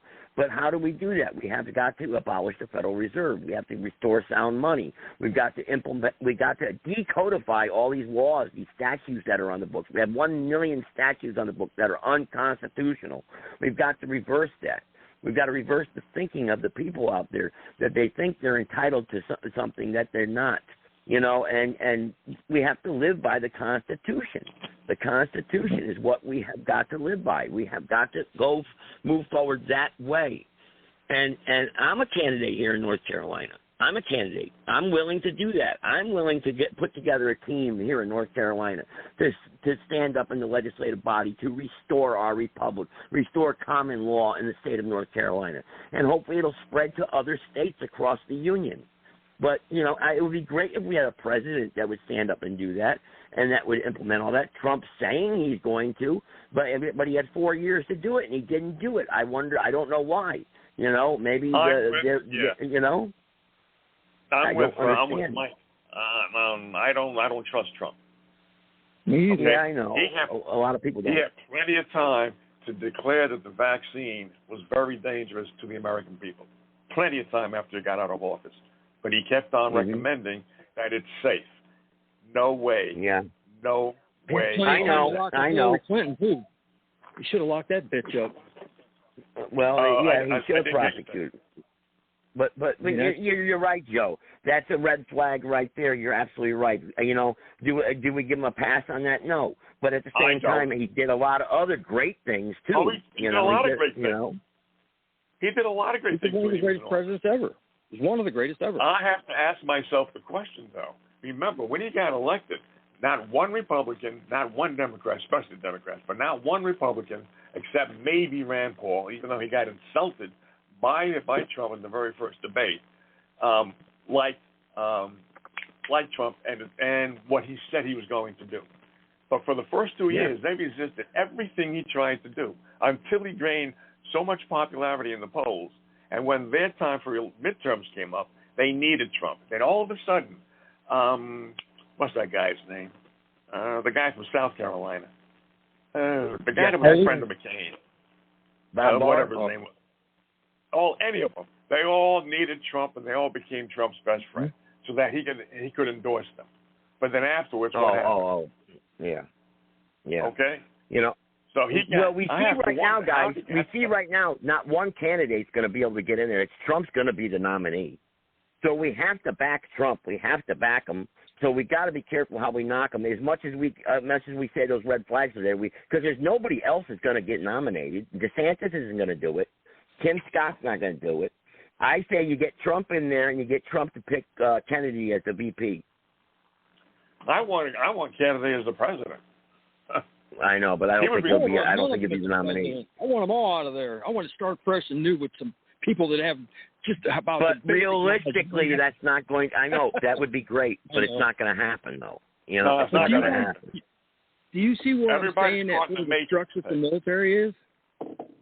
Are you guys? Why is everybody so opposed to actually the military stepping in and saying, "Hey, we're going to hold you people have done this country bad." You brought up a good military. The military. Go ahead, Joe. The military is especially important. The military is especially important. If we have people in the military that are on our side, then we have a good chance of winning. Because but when you say our side, the military is saying whose side, Joe? Whose side? Who's our side? The military is going to say. Who's standing up that's going to lead the people? You have to have elected representatives in a republic. So who's going to lead the people? Who's going to be there? You can't have a general, a United States Army general or a Navy admiral leading the country, right? For indefinitely. We have to have elections. We're going to have people. We have to have a republic. As long as you're right. As long as they don't perform a coup and take over like a lot of other countries have done. Yeah, that's dangerous. If they can maintain the republic, then they're going to look towards Bobby Kennedy, I don't know if they look towards Trump. Maybe yes, maybe no. But I don't know if anybody else who's elected that, that to me is trustworthy. Well, yeah. And, I mean, and that's do we put enough trust in our military generals and stuff that they volunteered, number one. They've stayed in there. They fought. They would die for this country. Do we put enough trust in them to actually run this country until we have that decision? I think that's what I don't want tanks on the street. No, we I can't don't have tanks on the street. There don't have to be tanks on the street because I think the there majority will of the have people, to be because the cities will be out of control. There'll be no government in place. You'll have to have military. He's right in there, Seattle, Dave. Portland. But here's the thing: the more power. Remember that old saying: "Power corrupts. Absolute power corrupts absolutely." If you give the military, and there's a reason why the military isn't in charge of a republic, because if you give the military too much power, you think they're really going to release it? You think all of a sudden they're going to give back the republic? According to some of these guys that we have been talking to, if you send them a letter in the mail that I'll be damned if they don't. If they feel guilty, they should give the power back to us. Yeah, well. Yeah. I mean, I see what you're saying, but I would hope to think, because my father was a Marine Corps drill instructor, and I would hope to think that everything that I was taught and I learned, that I know that these kids, they volunteer, and I'm not talking about draft people. I'm talking people that actually volunteer and they're going to go to defend the country. They're not going for a college education or to get their teeth fixed or whatever the hell they do. That I actually would, I just think that it's because it's structured, it's organized, it's there, and it's the greatest thing on earth. Everybody's terrified of it. Put the United States Marine Corps in charge, as far as I'm concerned. No. In a republic, the people, the government is you to have fear to the have people. The citizens. The people cannot fear the government. You can't have the military. It would automatically turn into a banana republic. Tape. The thing is, you're right about the sergeants and the lieutenants and maybe the. Dave, you can't talk over everybody. Sorry. Everybody can't do that. I'm sorry. Geez. I didn't hear you. Sorry. No, it's not you, Joe. You were making a point, Dave. It's like, when you finish a point, it's like yield, and then we talk. You just can't do that because I listen to these shows afterwards, and it's like it's just all mumbo jumbo. You know what I mean? Everybody talks over everybody. Half the time it ain't for me. Can't be for me. You mute me all the time. I haven't muted you once tonight. And not tonight. That's because I'm waiting. Jay, you're doing it now. You're doing it now. I'm not even finished, and you're talking over me. Jay? Anyway. Figured out the delay. Let's get to the Federal Reserve here. Okay? Okay. Yeah. The Federal Reserve, right? I would like to answer Tave's point because he made a good point about the military. But the fact is that the military with the sergeants, lieutenants, and majors, I would have to agree that they're probably red-blooded Americans who would fight for the citizens. But when you start talking about colonels, maybe but generals and admirals, don't forget they were ratified by the Senate. They had to kiss ass in order for them to get to be that rank of general and admiral. Right. So I'm thinking they're probably in the hands of the lobbyists as well. Yeah. And I want to retract some of that I said about the military now because I'm sitting here and I'm looking at this piece of shit man, he, she, woman looking thing that's in there. And if those people were we're doomed then. We'd be doomed. But I just think that somehow or another, a branch of the military is going to, if we're going to get rid of these politicians and have them locked up, we're going to have somebody that's basically like the police force. It'd be America's 911 forces is all I would say, and I yield on that. Well, I think we need the military too. I just don't want to trust the military all the way. If they're going to restore the republic, then let them restore it, and then immediately restore it and back down to go back to their original positions. If they continue to go forward, be the new leaders, I'm not trusting them. Yes. Joe, this is where I'm blank. I'm coming to a blank right now. Does anyone out there have an idea as to how we can restore this republic? Really, is there anyone out there that has the solution as to what we can do? Where we can get a leader. Okay, we got Trump right now as this guy that's going to be nominated and he's going to be president. But again, he had 4 years before to do it. He didn't do it, So, okay, whatever have you. The virus came up, this and that. All right. So he gets elected again. Let's just play it. Let's do it like this then. Let's say he gets elected again. Now he's president. What are we going to do to make sure he follows through to restore this republic? Right. Because he's already That's a damn he's good going to be on a vengeful tour. He's out for revenge. Remember that. Yeah, but the good question is, what are we going to do to make sure that once he's got the power now, right, given to him by the Constitution, and as you're saying, Dave, if he's out for revenge, he may get an attorney general who may feel that, you know what, let's bend the Constitution a little. I'll let you get away with it. Okay, what are we going to do to make sure? What are we going to do? They're going to take up all of the time, not even be focused on what we need to have happen. 657-383-0616. Press the number 1, unscreened, uncensored, if you want to make a point or make a comment here. Because I'm posing that question right now to everybody. What? I'm posing that question to everybody out there. Okay, here we go. We got one who wants to take the call. 704. Go ahead. All right, cool. All right, Bozo. Come on, Bozo. What's up, fellas? How you doing? Hey, this is Clinton. This is Clinton from North Carolina. Look, every week we talk about the same stuff over and over again. There's only one way, and I hate to say it, and nobody wants it, but until we, the people, come together and take it back, it's the only way. There ain't nobody gonna save us. There ain't no one man gonna do it. No one president. No one elected. Nobody's gonna. One person's gonna do it in government. We, the people, are going to have to, and we don't want to do. But that's the only way anything's ever going to change. And that's fact. We all know it deep down in our hearts.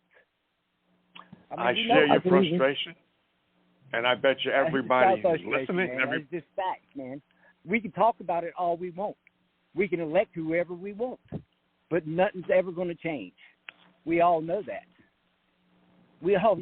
It's just, there's only one way. Okay. Well, I don't know that for sure. Go ahead, Joe. You want to make a comment back at him? Yeah, I don't know that for sure. I understand the frustration, but the thing is that if people feel that, okay, we got to get together and we got to take it back, that's the logical conclusion. That's normal because we're so frustrated. We as a civilized society, we want to make sure that our elected officials are doing their way for us. I know. And since it's not, then you got to take it back. But here's the thing. Who's going to organize 50 states, 50 militias? Who's going to be the generals? Who's going to be the supply sergeants? Who's going to be the logistics managers? Who's going to be in control of the satellites? Who's going to be in control of munitions in order to do that? We'll have to learn from our forefathers, won't we? We'll have to learn from them. They didn't have nothing. They didn't have the money. They didn't have nothing, but they made it happen. When that comes, they started their own Congress. They started everything. That's why they gave We may not have time. So I would rather do it peacefully, and then if at the last moment I have to take up my gun, that's one thing. But for me to join and get together with other people to all of a sudden march on Washington right now within a month or so, I don't think that there's enough preparation. Well, I agree. I don't think that. 100%. But I feel like that's the only way. I don't think there's any other way. We talk about it every week, and there's just I know. And I hate to say, I say history repeats itself, and I look back at all the times when any dictator or corrupt government was in power, what had to happen to move forward and get rid of it. And it's like he just said, it's come to bloodshed every single time. And you're right. But look, look at the history. Take a look at Che Guevara. Take a look at Castro. Take a look at all the people who said, I'm here for the people, viva la people. What happens when they got in power? They were worse than who they overthrew. Good point. History repeats itself. Somebody just said that, and that's what you got right there, Joe. Yep. Dangerous. That's why it's so important. Hang on. That's why it's so important that the system of the republic, we're a country of laws, and we have to make sure that rule of law is in place, and we have good people in the position of authority to make sure that rule of law stays in place. Otherwise, everyone's going to be running around like bandits. But we have people that are going to completely deny that. That's the problem. We can have all that. We've got to vet them. We have to make sure that we vet them properly. I know how I'm going to. People are going to be against it, just like we're against these guys. Hang on. Again, all across the states you guys live in, I live in. Here in North Carolina, I'm running for public office. Okay? You know what I stand for. When I get up, in my district, I will have the quorum. I'll set up a quorum in front of my legislative body. I already told you that. In front of the state legislators, that we are to restore our republic and restore the common law. Okay? And I'm going to have a 10-point or 15-point or 25-point or 30-point plan in place, and then I'm going to form a committee. That's how you do it here, okay? And that committee is going to present my points and my plan to the legislative. That my branch, because remember, there's 3 branches of government. I don't run everything. I'm not king here in North Carolina, but I'm going to present this to my branch of government and go through the steps and the procedures. And the people are going to have to back me up. The people, because we the people, and that's how we're going to build momentum. And then I have to align myself with people like Mark Robinson, who's supposed to be winning as governor here, hopefully, in North Carolina. And we're going to have a lieutenant governor, and we're going to have people on the same page that are going to buy into this system. And if it don't work, then what do? We're going to have to pull the plug, and it's going to have to crash. Like somebody was just saying, we're going to have the what. It's going to have to all be ripped apart and start from anew. Look at your current government. The current guys in government right now, I bet you can count maybe 5 that are actually have the same mentality as you. I'm talking like a Josh Hawley, Jordan. There's not very many of them. I wouldn't even count those 2. Well, I know they talk a lot. I'll tell you why. I'm sorry, Dave. I'll tell you why when you finish. No, you're right. No, but I like Jim Jordan. I'm from Columbus, Ohio, because I think if somebody said something smart to him, he'd probably get up and body slam and beat their ass if he really wanted to. If he had to. He's a hands-on guy. I'll tell you why when you're finished. I'll tell you why about Jordan when you're finished. Okay. Well, I would just say that why aren't there more people like Joe Gibson, across our states? Why are we seeing more people that have the fire like Joe and are trying to make that move? I mean, do you see that anywhere in any state? I don't see it in my Democratic sanctuary city. Bunch of bullshit. I yield. Well, here's why. First off, I do see everybody who's coming across as a hero, as a savior, as a light, as a beacon, because that's their job in order for them to get elected. Every state, every city is going to have a smooth talker. Okay? Mm-hmm. That's why the people have to know how to vet. If you don't know how to vet, then you're going to get continuously the same garbage in, same garbage out, same garbage in, same garbage out.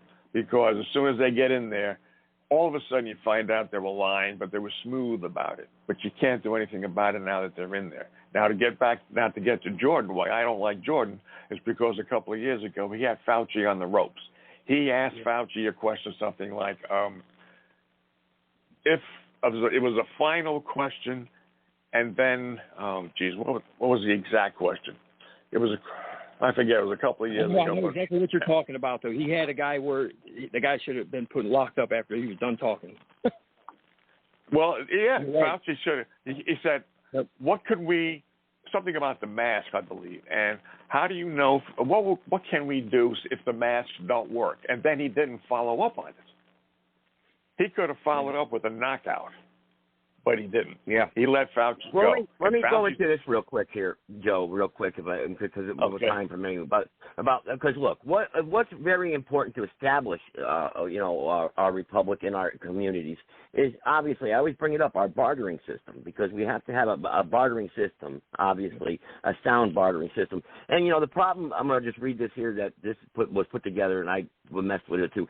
The problem we have in this country is that when you're discussing the Federal Reserve System, which is really the focus, all of discussions about monetary reform,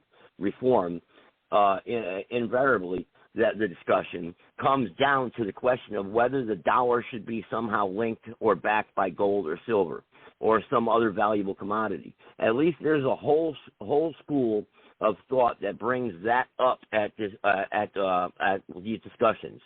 What I've noticed in these discussions is that there's a fundamental and unexamined assumption in all of this debate. The assumption is that the paper currency which the Federal Reserve System generates, the so-called Federal Reserve notes, as a matter of fact, or perhaps more importantly, as a matter of law, is a dollar at all. Anyone certainly who's been a student of American constitutional law and history knows that a Federal Reserve note is not a dollar. It has never been declared by Congress to be a dollar, and it could never be an actual physical dollar, no matter what kind of statutes or regulations Congress or the Treasury Department might enact. In fact, it is easy enough to show, and it's impossible to refute, that a dollar is a specific silver coin containing 371 1/4 grains of fine silver. It's always been that way, at least since the beginning of the American Republic.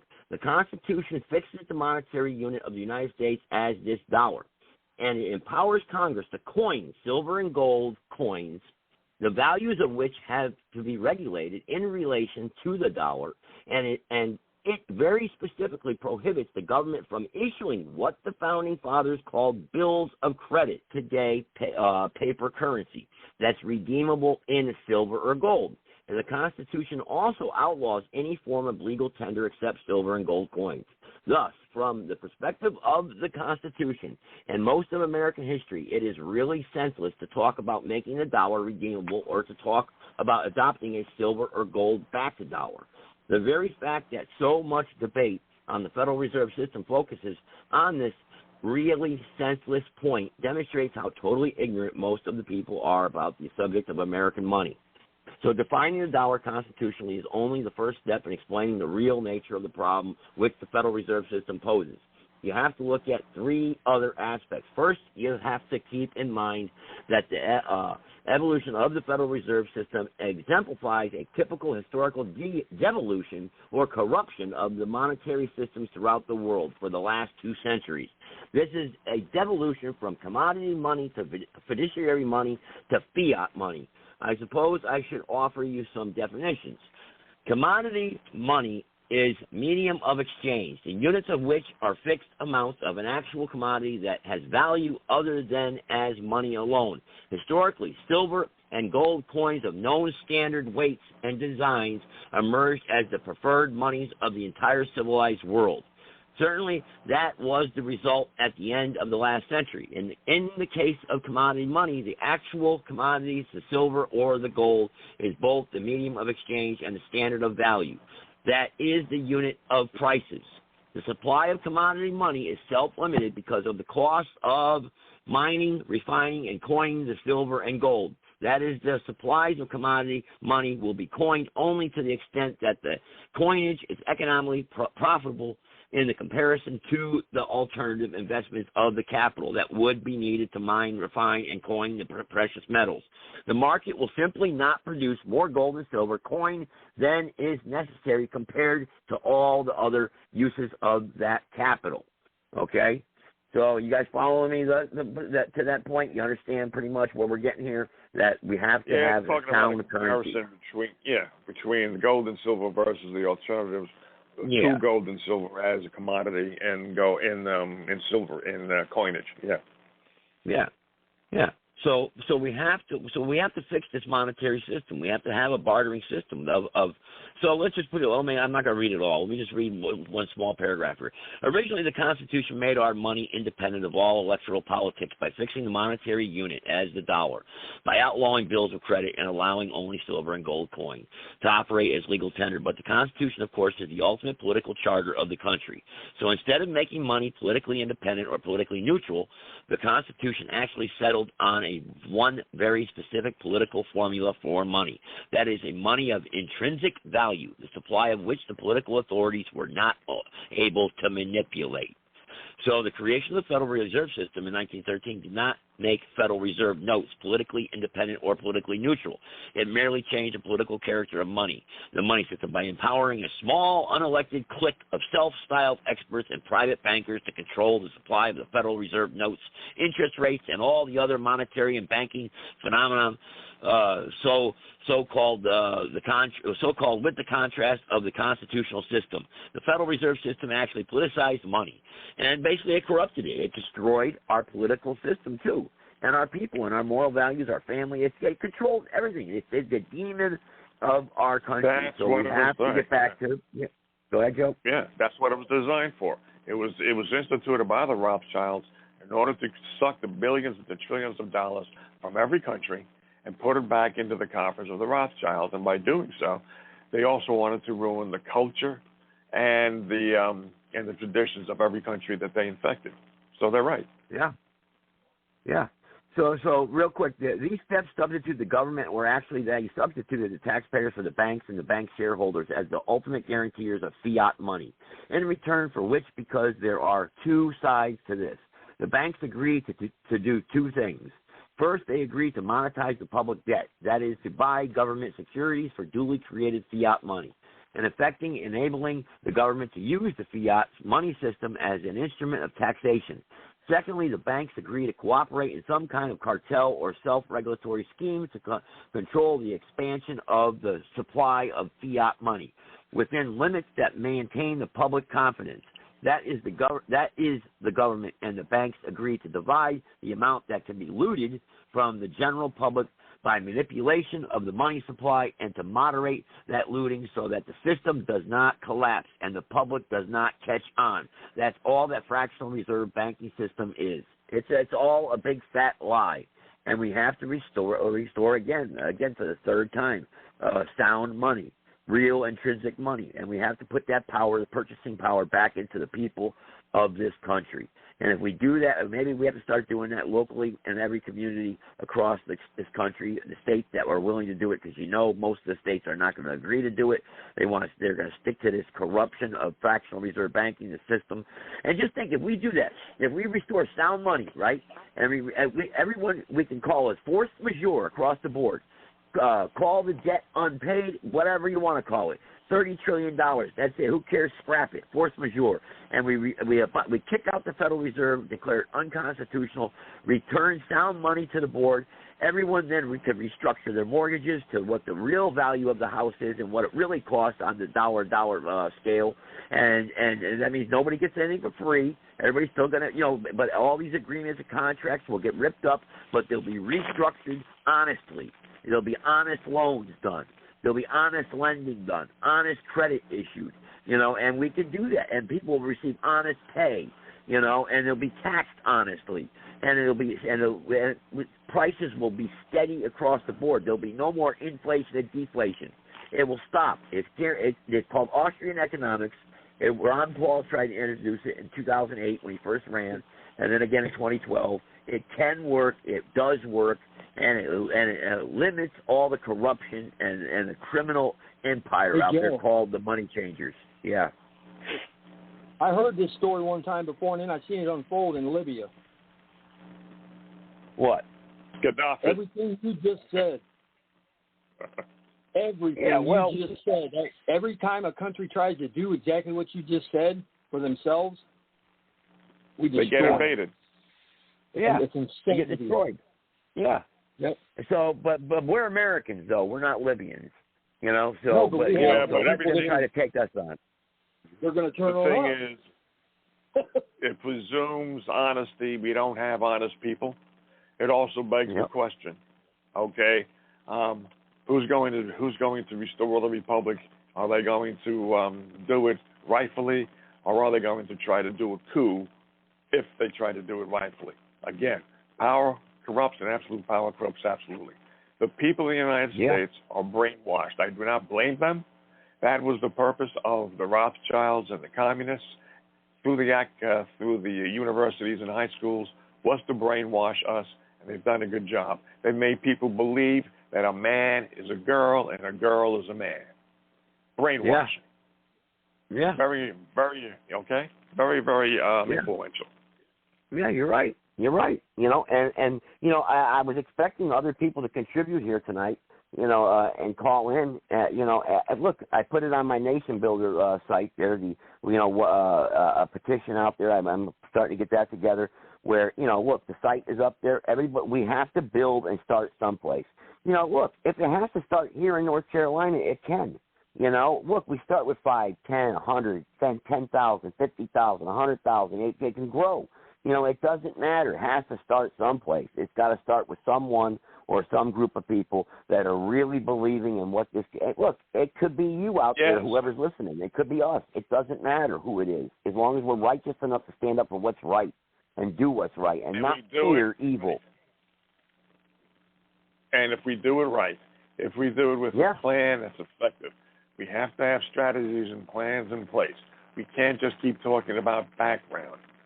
We all know the background. We have to know what is it that's going to penetrate the curtain and the veil of corruption. That's what I'm looking for. I don't have the solution.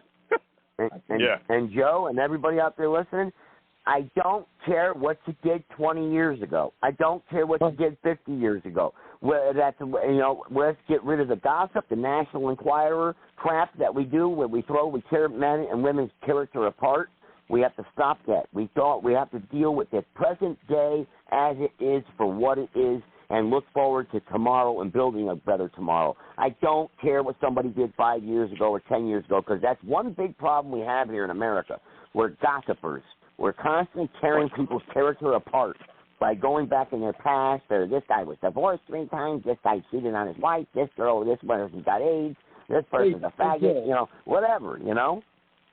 It's funny you brought up barter tonight, because I work with these kids in the neighborhood. There's about 7 of them that play basketball and whatnot. And I used to coach basketball, so I work with them, and we're talking. And I asked one of the older ones, he's about 15. I said, do you guys understand what your mom and dad do for a living, for work or whatever? I said, you guys have they talked to you about your future or anything? They said, yeah, kind of. Some of them. There's 3 black kids and there's 4 white kids who all of us playing. And I said, do you guys know what bartering means? And they said, well, what is that, like the trade? I go, yeah, kind of. I said, so it's basically if you have a skill, if I can work on a car and you grow food, I trade my work for what you do.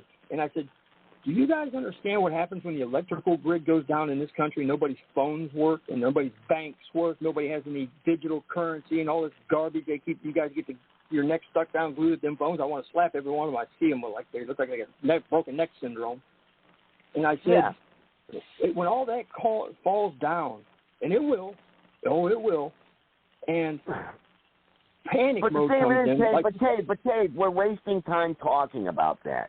Doom and gloom, or what's going to happen. You know what I mean? We'll take it as it happens. I'm taking it today, and I ask these kids, what do you guys think about tomorrow if something like this was to happen? I'm looking at just behind me, this future generation, where hopefully, I think we've lost a generation, honestly, now, after talking to them. And honestly, we most likely have. But the bottom line is this. We can't be sidetracked. We got to be careful. We have to stay focused like a laser beam on one particular monster issue, and that's restoring the republic. Lawful government, a country of laws, rule of law, constitutional law. Our Constitution is the foundation of what we stand on. And everyone else who brings up, slaves were a part of the slaves were not a part of the conversation. Listen. The table is open today. Everybody is welcome at the table to talk today, okay? I don't care what happened in 1776 anymore. I care about today. But we're going to use the tools that they gave us, the founders, okay? So and that's the Constitution and the Bill of Rights, Declaration of Independence.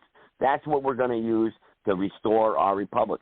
And yes, we can get the military involved and all that for security reasons, but we can't have them ruling our streets and ruling our buildings and putting curfews down. We can't do that because corruption, power will corrupt, power corrupts. How does it go, Joe? Absolute power corrupts absolutely, power corrupts. There you go. You got it. Yeah. It's insane. So we gotta have like a purge, like that movie Purge. Well, there you go. I don't think I saw it, though. I'm familiar with it. Closing thoughts to everybody. I mean, if you guys want to carry on the conversation, we can go for a few more minutes. But, if not, we'll go closing thoughts here. Anybody who wants to call in, you need to do it now because I'm running out of time here. Call in 657-383-0616 if you want to make your voice heard because the queue is shutting down. But those of you on the line right now, you can stay. Once you hang up, you're out. So, well, I mean, unless you guys want to continue on here, I don't know where all my other fans are here.